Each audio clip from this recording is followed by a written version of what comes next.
Madam వచ్చిందా?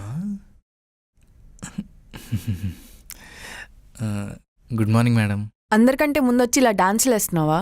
అంటే ఎవరు లేరు కదా అని మేడం.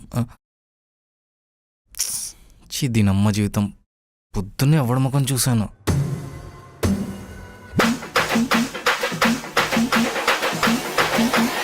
రే నా కొడక, ఇంకోసారి పొద్దున్నే నాకు ఎదురొచ్చావనుకో నరికేస్తా నా కొడక. ఏమైందంటావేంద్రా? రోజు నీ దరిద్ర ముఖం చూడడం వల్లనే దీంతో తిట్లు తినాల్సి వస్తుంది. పెట్టే ఫోన్.